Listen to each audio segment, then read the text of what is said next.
माझ्या महाराष्ट्रातील बांधवांनो, भगिनींनो आणि मातांनो, सर्वांना नमस्कार. जय महाराष्ट्र. घाबरून जाऊ नका, कारण अनेकांचे फोन मला आले की आज संध्याकाळी आपण फेसबुक लाईव्ह करताय, तर आज मध्यरात्रीपासून लॉकडाऊन करतायत का? प्रथम मी काय बोलतो आहे ते जरा नीट समजून घ्या. मी आपल्याला घाबरवण्यासाठी आलेलो नाही आहे, तर आजची एकूण परिस्थिती काय आहे आणि या परिस्थितीतून आपल्याला सर्वांना मार्ग कसा काढायचा आहे, मार्ग काढण्यासाठी म्हणून मी आज आपल्याशी संवाद साधतोय. सर्वांना या गोष्टीची कल्पना आहे की आता जवळपास 1 वर्ष झालं आपण एका विचित्र विषाणूबरोबर लढतो आहोत. आणि याही गोष्टीची आठवण आपल्याला असेल की हेच ते दिवस होते मार्च महिन्यामध्ये पहिला प्रथम कोविडने आपल्या महाराष्ट्रामध्ये शिरकाव केला आणि हा म्हणता एखाद्या मायावी राक्षसासारखा त्यांनी महाराष्ट्रच नव्हे तर देश व्यापून टाकला. मधल्या काळामध्ये आपण सर्वजण मिळून या व्हायरसला रोखण्यामध्ये नक्कीच यशस्वी झालो होतो, नक्कीच झालो होतो, त्याच्याबद्दल काही वादच नाही आहे. पण हे युद्ध आपण सगळ्यांनी मिळून एकत्र हातात हात घालून लढलो म्हणून ती परिस्थिती निर्माण झाली होती. साधारणतः कालच्या जानेवारी-फेब्रुवारीपर्यंत आपल्याला असं वाटत होतं की आता झालं, संपलं. ये कोरोना कोरोना क्या है, क्या चीज़ है कोरोना, कोविड क्या है.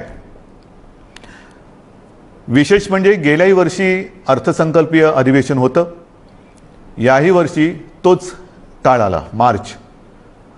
अर्थसंकल्पीय अधिवेशन नुकतंच गेल्या महिन्यात पार पाडलं आणि आपल्याला सर्वांना कल्पना आहे की लॉकडाऊनच्या पार्श्वभूमीवरती आर्थिक परिस्थिती ही संपूर्ण जगाचीच दोलायमान झालेली आहे. आणि त्या परिस्थितीचा विचार करून महाराष्ट्र पुढे नेण्यासाठी एक अत्यंत चांगला अर्थसंकल्प आपल्या माननीय उपमुख्यमंत्र्यांनी, अर्थमंत्र्यांनी, अजितदादांनी मांडला. आपल्या सरकारचा तो अर्थसंकल्प महाराष्ट्र पुढे नेणारा, संकटातही महाराष्ट्र थांबला नाही, थांबणार नाही हे करून दाखवणारा तो अर्थसंकल्प आपण मांडला.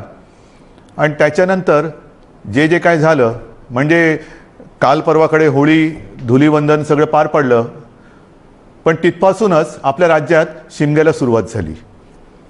असो, त्या शिमग्याबद्दल मी काय बोलणार नाही, त्यालासुद्धा मी जेव्हा उत्तर द्यायचं तेव्हा मी जरूर देईन. तो विषय आजचा नाही आहे. आजचा विषय आहे तो कोरोनाची परिस्थिती ही नेमकी काय, आपण काय करणार आहोत.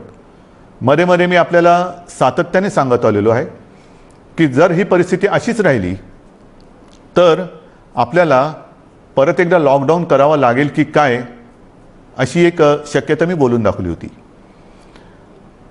ही शक्यता आजही पूर्णपणे टळलेली नाही आहे. मला आज पुन्हा एकदा आपल्याला सर्वांना आवाहन करायचं आहे, विनंती करायची, कारण गेल्या वर्षभरामध्ये माझ्या महाराष्ट्रातील प्रत्येक बांधवांनी, भगिनीने आणि मातांनी जे जे मी सांगत आलो ते अत्यंत आपुलकीने ऐकून घेतलं आणि त्याच्याप्रमाणे ते वागले. तुम्ही सगळे वागलात. यात सर्व धार्मिक नेते आले, सर्व धर्मीय आले, सर्व राजकीय पक्ष आले, त्यांचे कार्यकर्ते आले. आता काय झाले थोडंसं की मधला काळ जो आला त्या काळामध्ये आपण थोडे शिथिल झालो. आपण शस्त्र टाकली की काय अशी एक साधारणतः परिस्थिती निर्माण झाली. लग्न समारंभ थाटामाटात सुरू झाले, इतर पार्ट्या सुरू झाल्या, राजकीय मोर्चे, निदर्शनं, आंदोलनं, सगळं काही जणू काही कोरोना गेला अशा पद्धतीने आपण सुरू केलं. आणि तेव्हाही मी सांगत होतो की थोडा धीर धरा. पुन्हा एकदा मार्च एप्रिल एंडपर्यंत आपल्याला थोडासा एक संयम बाळगावा लागेल. दुर्दैवाने जी भीती केवळ मीच नव्हे तर ह्या विषयातले जे तज्ज्ञ आहेत त्यांनी जी व्यक्त केली होती ती खरी ठरली.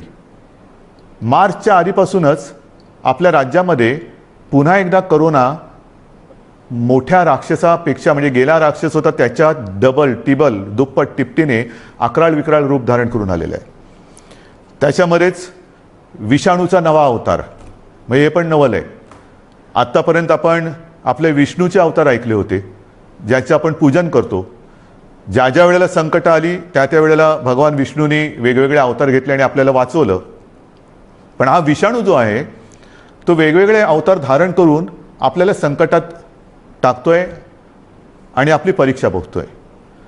पुन्हा एकदा तीच गरज आहे.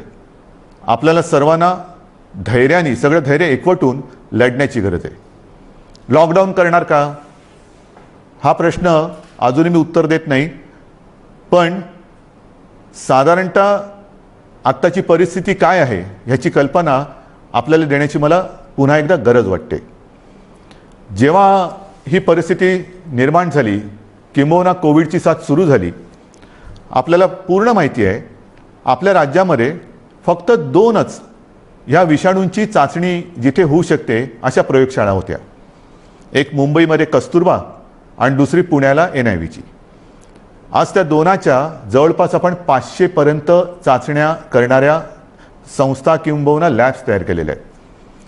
मुंबईमध्ये सुद्धा आपण दर दिवशी साधारणतः 50,000 चाचण्या आज करतो आहोत. गेल्या काही दिवसात म्हणजे मला जी माहिती सगळी माझ्याकडे आलेली आहे त्याच्यात महाराष्ट्रामध्ये जी आपली क्षमता होती 75,000 चाचण्या दर दिवशी करण्याची, ती आपण वाढवून जवळपास 1,82,000 पर्यंत नेलेली आहे. 1,82,000, 75,000 ते 1,82,000 इथपर्यंत आज आपण रोजच्या चाचण्या करतो. येत्या काही दिवसात ही संख्या आपल्याला 2.5 लाखावर न्यायची. 2.5 लाख चाचण्या दर दिवशी महाराष्ट्रामध्ये लवकरात लवकर आपण करणार आहोत. आणि याही चाचण्या ते रॅपिड अँटीजेननी नाही, तर त्याचं जे प्रमाण आहे, केंद्राची जी काय मार्गदर्शक तत्व आहेत, की साधारणतः 70% चाचण्या ह्या RT-PCR ह्या पद्धतीने झाल्या पाहिजेत. आता माझ्यापेक्षा सर्वांनाच माहिती झालेलं नेमकं RT-PCR म्हणजे काय, रॅट म्हणजे रॅपिड अँटीजेन टेस्ट म्हणजे काय. RT-PCR अचूकताही अधिक असते, अधिक चांगली असते. म्हणून आपलाही आणि केंद्राचाही आग्रह तोच आहे की जेवढ्या चाचण्या आपण करतो त्याच्यात किमान 70% चाचण्या ह्या RT-PCR असायलाच पाहिजेत. आणि त्याच पद्धतीने आपला महाराष्ट्र जेव्हा 75,000च्या आसपास चाचण्या करत होता त्याही वेळा तेव्हा त्याच टक्क्यात RT-PCR करत होता. आज जवळपास 1,82,000 करतोय, त्याच्यातही 70% RT-PCR आहेत. उद्या 2.5 लाख झाल्यानंतर, 3 लाख झाल्यानंतर सुद्धा आपण ह्या चाचण्या RT-PCRच अधिक ठेवणार आहोत. म्हणजेच काय की आपण कुठेही दर्जाची तडजोड करत नाही आहोत, अजिबात करत नाही आहोत आणि करणार नाही. एक तर पहिली गोष्ट अशी आहे की काहीही आपण लपवत नाही आणि लपवणार नाही. एक सुद्धा रुग्ण आपण लपवलेला नाही आणि लपवत नाही आहे. आणि म्हणून जी महाराष्ट्रातली जी परिस्थिती आहे ती सगळ्यांना जरी धक्कादायक वाटत असली तरी आपण सत्य काय आहे हे लोकांसमोर अगदी जसंच्या तसं ठेवतो आहोत. मग काही जण मला म्हणतात की इतर राज्यांमध्ये बघा, बिहारमध्ये निवडणुका झाल्या, बंगालमध्ये चालू आहेत, आणखीन इकडे झालं, आणखीन तिकडे झालं, मग तिकडे वाढ नाही, तुमच्याकडे का. मला त्याच्याबद्दल बोलायचं नाही आहे, अजिबात बोलायचं नाही आहे. मला माझा महाराष्ट्र प्यारा आहे, मला माझी जनता ही प्यारी आहे. त्यांची जबाबदारी ही आज माझ्यावरती असल्यामुळे ती जबाबदारी मी आधीच बोललेलो आहे की मला कोणी विलन ठरवला तरी देखील मी ती पार पाडेन, पाडणारच, ते माझं कर्तव्य आहे. म्हणून तुम्ही घाबरून जाण्यासारखं काही नाही आहे. पण जशी ही टेस्टची संख्या मी तुम्हाला सांगितली त्याचप्रमाणे आपल्याकडे कोविड येण्याच्या आधी जेवढे काही बेड संपूर्ण महाराष्ट्रामध्ये होते त्याची संख्या काही हजारामध्ये होती, म्हणजे 10,000 सुद्धा नसेल कदाचित. कारण आधी आपण कधी कल्पनाच केली नव्हती की असं काहीतरी आकस्मिक संकट येईल आणि आपली त्रेधा तिरपीट उडेल. गेला मार्च महिन्यात तुम्हाला आठवतंय बेड्स मिळत नव्हते, हॉस्पिटल्स मिळत नव्हते, उपचार मिळत नव्हते. मग सगळे हॉस्पिटल्स ओव्हरफ्लो व्हायला लागली होती, ॲम्ब्युलन्स मिळत नव्हते. ह्या सगळ्या गोष्टी लक्षात घेतल्यानंतर आपण बेड्सची संख्या वाढवायला लागलो. महाराष्ट्र हे देशातलं पहिलं कदाचित एकमेव राज्य असेल की ज्याने अगदी फील्ड हॉस्पिटल्स उभारली लष्कराच्या धर्तीवरती. जसं लष्कर काम करतं तसं आपल्या महाराष्ट्राच्या यंत्रणेने काम केलं, आजही करते. जम्बो कोविड केअर सेंटर्स उभारली आणि काही हजारात म्हणजे 8-10 हजार ज्या काही रुग्णशय्या होत्या त्याची संख्या आपण जवळपास 3.25 लाखापर्यंत नेली. सगळ्या काही मिळून, म्हणजे त्याच्यामध्ये इतर कोविडशिवाय असलेले beds, oxygen beds, ICU beds, विलगीकरणाचे बेड्स, डायलिसिसचे बेड्स असे मिळून साधारणतः 4.25 लाखापर्यंत ही सुविधा आपण वाढवली. ही मोठी आपली एक अचिव्हमेंट होती. आणि तेव्हाही मी म्हटलं होतं की लॉकडाऊनचा उपयोग हा संसर्ग थांबवण्यासाठी आहे आणि त्याच वेळेला आपल्या आरोग्य सुविधा वाढवण्यासाठी आहे. मग आता एवढीही रुग्णशय्या वाढवल्यानंतरही मी परत तुमच्याशी का काळजीने बोलतोय, ह्याचं कारण आजचं चित्र मी तुम्हाला सांगतोय. पहिली गोष्ट अशी की साधारणतः रुग्ण वाढ ही किती होते, किती झपाट्याने होते, त्याची थोडीशी मी तुम्हाला कल्पना देतो. आपल्याला माहिती आहे की जानेवारीच्या शेवटाला आणि फेब्रुवारीच्या सुरुवातीला फक्त मुंबईपुरतं बोलायचं झालं तर मुंबईमध्ये 300-350 रुग्ण हे दर दिवशी आपल्याला सापडत होते. आज ती संख्या 8,500वरती गेलेली एका महिन्याच्या कालावधीत. ही फक्त मुंबईची परिस्थिती आहे.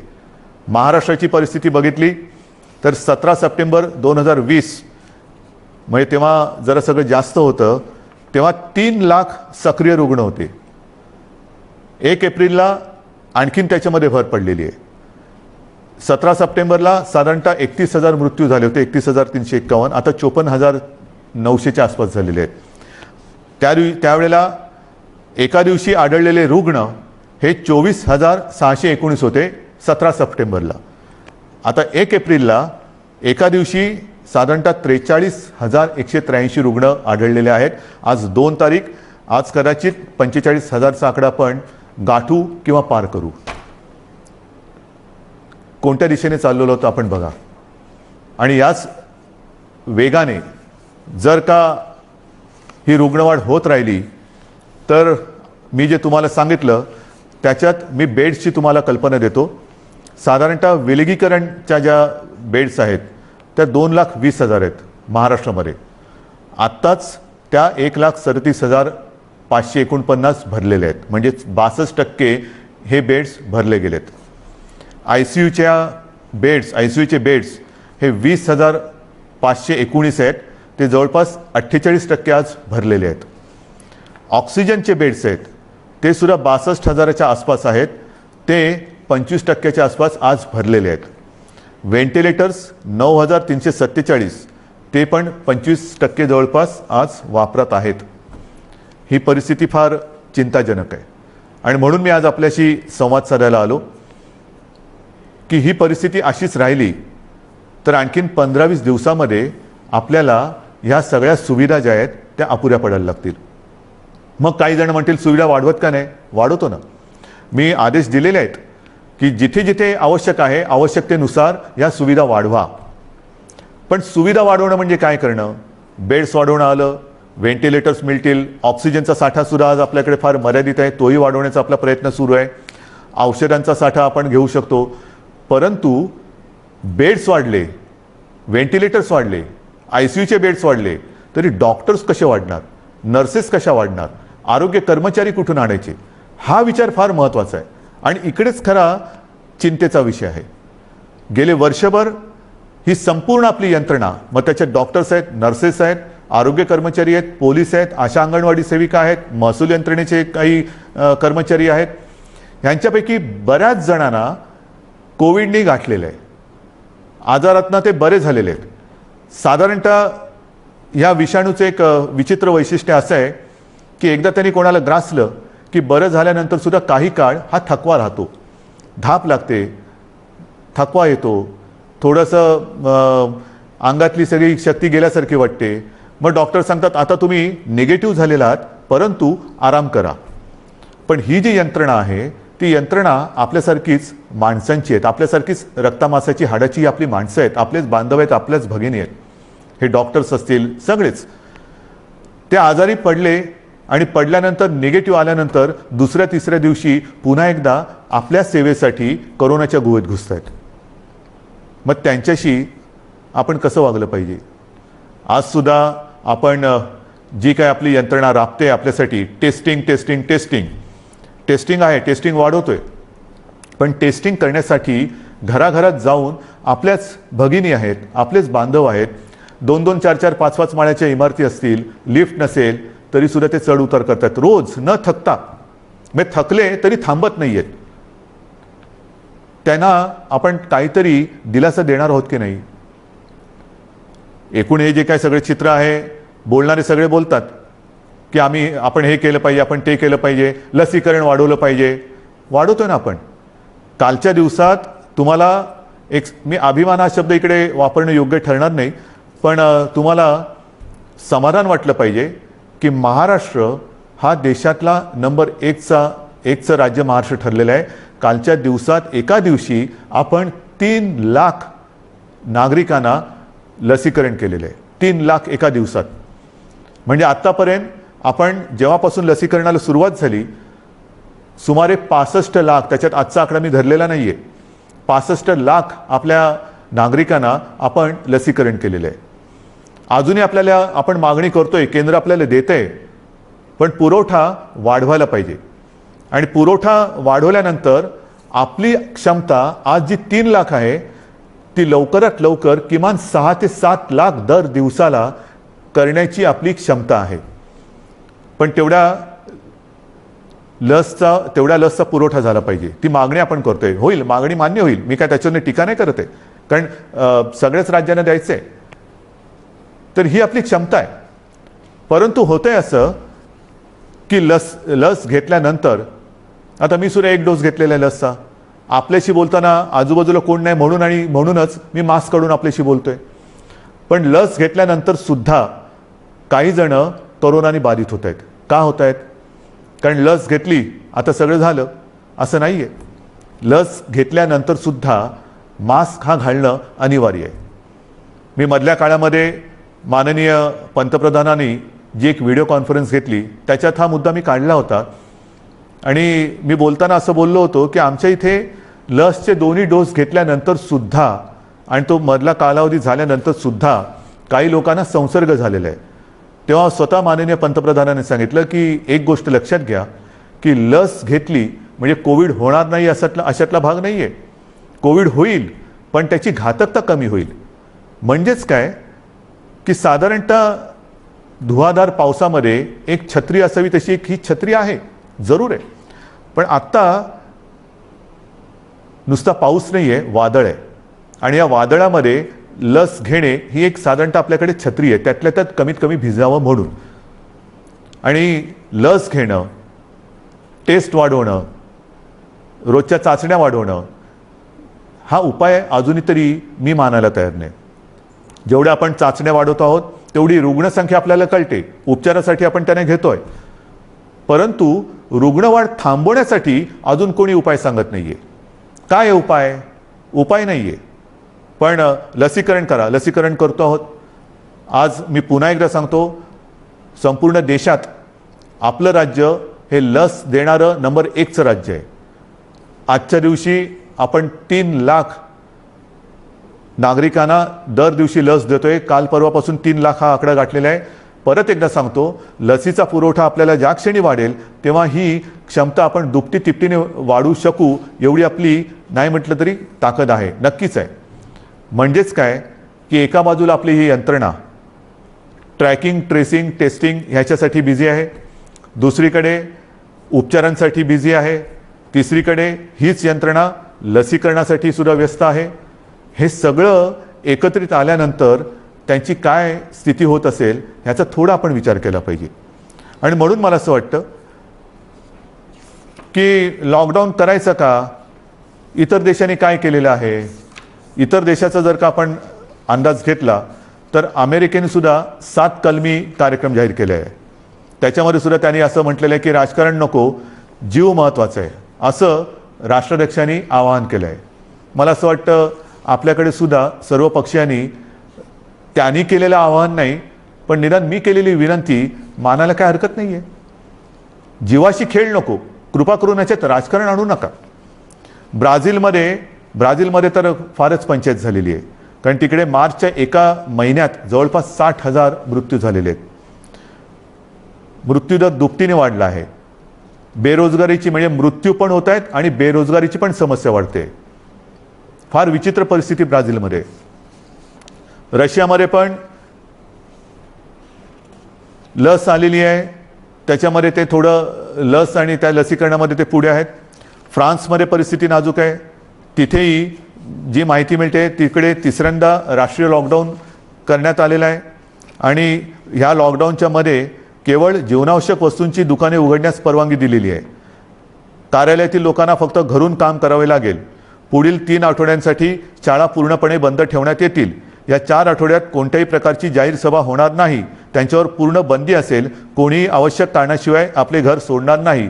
हे मी तुम्हाला नाही सांगितलं, हे फ्रान्समधलं वातावरण तुम्हाला सांगतो. नाही तर तुम्हाला वाटेल मी आत्ताच काहीतरी लॉकडाऊन जाहीर केले काय. हंगेरीमध्ये पण वर्क फ्रॉम होम बंधनकारक आहे. डेन्मार्कमध्ये तसंच आहे. ग्रीसमध्ये हळूहळू निर्बंध हटवायला सुरुवात झालेली आहे. बेल्जियमने परत एकदा महिन्याभराचा कडक लॉकडाऊन लावला आहे. पोर्तुगाल सरकारने शहरांमधील नागरिकांची ये जा थांबवली आहे. आयर्लंडमध्ये तर डिसेंबरपासून कडक लॉकडाऊन आहे. फिलिपिन्समध्ये मनिला व आसपास परत एक आठवड्याचा कडक लॉकडाऊन लावला आहे. केनियामध्ये सुद्धा देशभर कडक निर्बंध लावलेले आहेत. UK सुद्धा आता हळूवार त्यांनी 2-2.5 महिन्याचा लॉकडाऊन केल्यानंतर हळूवार निर्बंध शिथिल करतायत. जसं आपण हळूवार शिथिल केले तसंच UK तिकडे तर 2.5-3 महिन्याचा अत्यंत कडक लॉकडाऊन होता आणि आता हळूवार ते निर्बंध शिथिल करतायत. इटलीमध्ये सुद्धा तशीच आहे. जर्मनीमध्ये सुद्धा तीच परिस्थिती आहे. पोलंडमध्ये तीच आहे. हे सगळं लक्षात घेतल्यानंतर मला माहिती आहे की लॉकडाऊन हा खूप घातक आहे. परंतु जी कात्रीत मी मागाशी म्हटलं की एका कात्रीत आपण सापडले. एका बाजूला अर्थचक्र आहे. अर्थचक्र चालवायचं तर अनर्थ ओढवतोय. अनर्थ थांबवायचा तर अर्थचक्र बंद पडतंय. करायचं काय मग. आणि मधल्या काळामध्ये जी काही मतं हे तज्ज्ञ ह्या क्षेत्रातले आहेत नाही आहेत, मी त्यांची नावं नाही घेत, पण त्यांनी त्यांची मतं मांडलेली आहेत.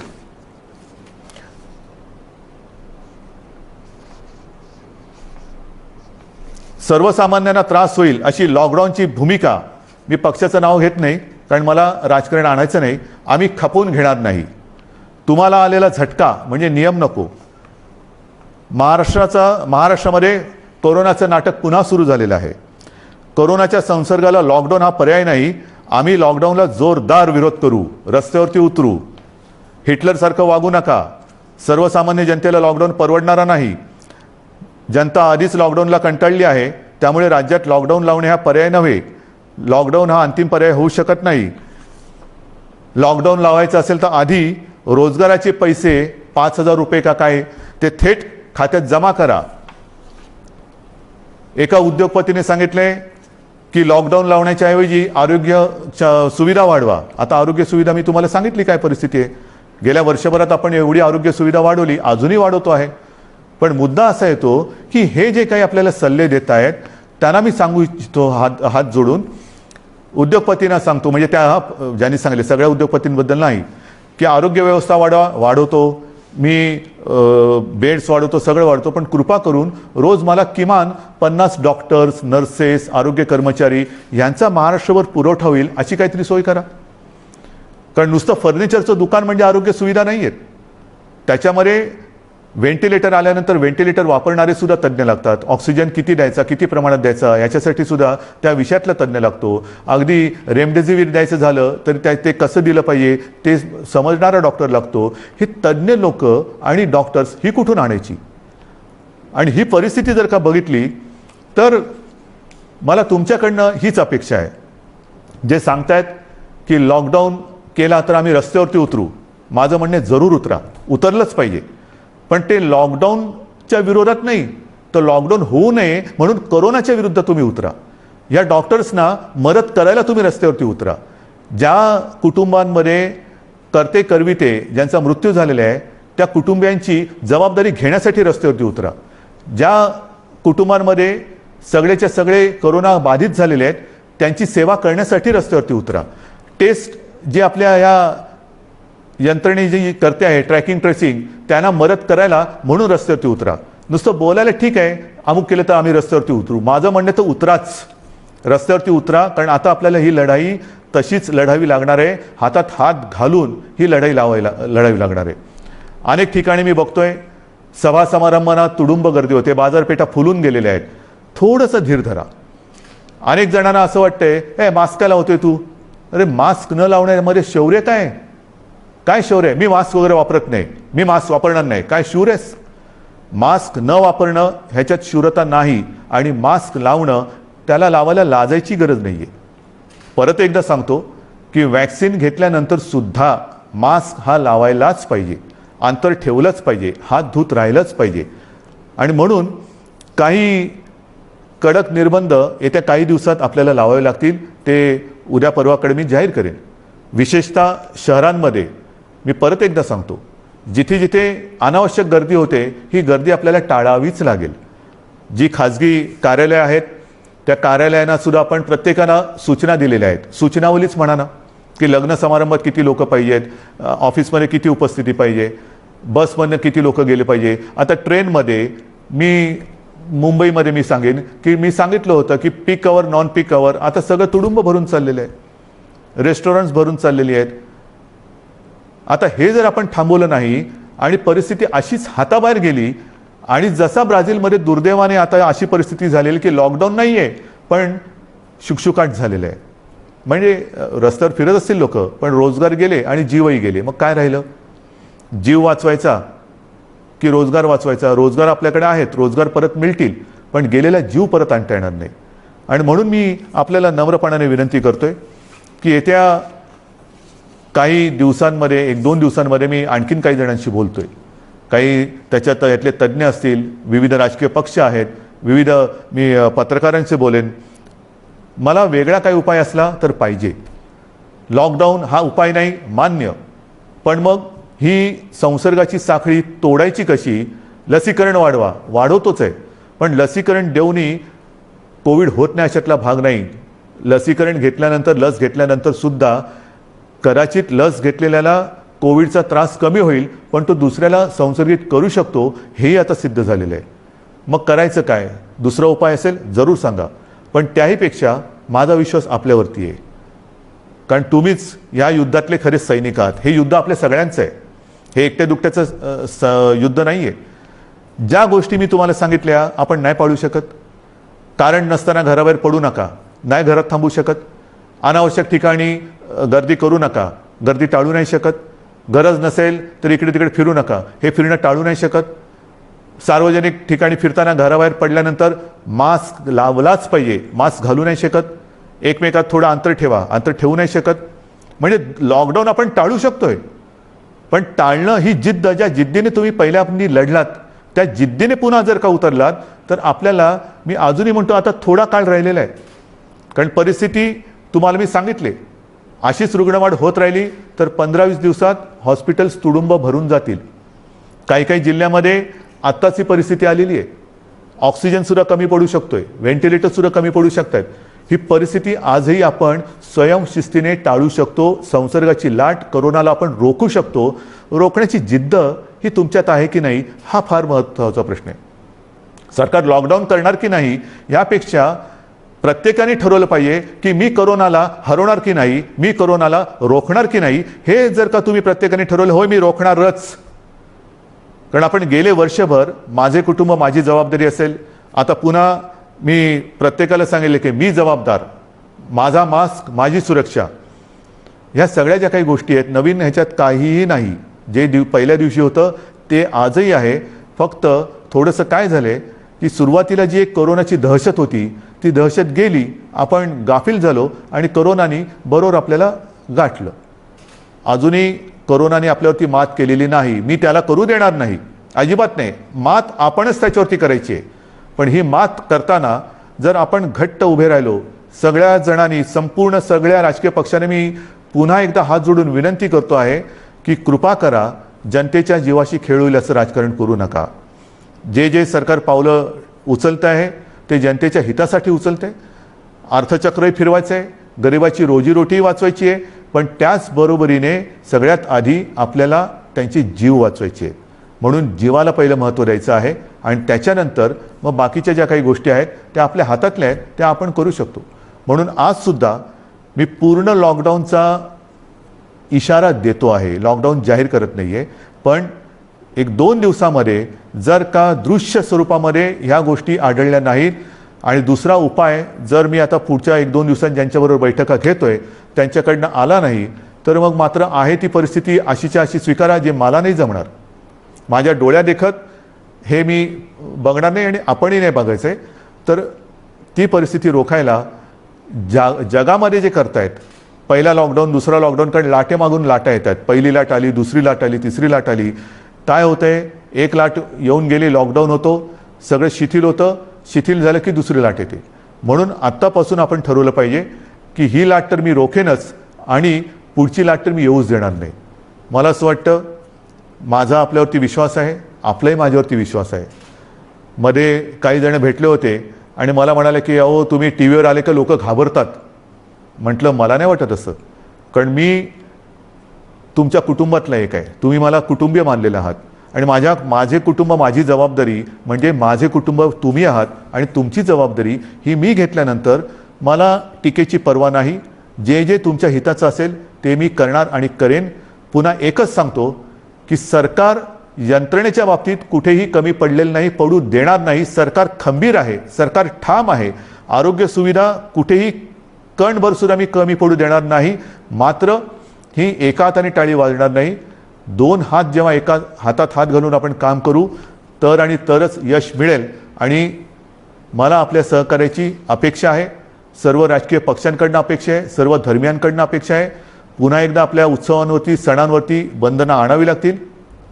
जसं गेल्या वर्षी आपण सहकार्य केलं तसंच पुन्हा एकदा हे सहकार्य कराल अशी आशा नाही, असा विश्वास व्यक्त करतो. आणि ही लढाई पुन्हा एकदा लढण्यासाठी आणि जिंकण्यासाठी सिद्ध व्हा, एवढ्याच शुभेच्छा देतो. जय हिंद, जय महाराष्ट्र.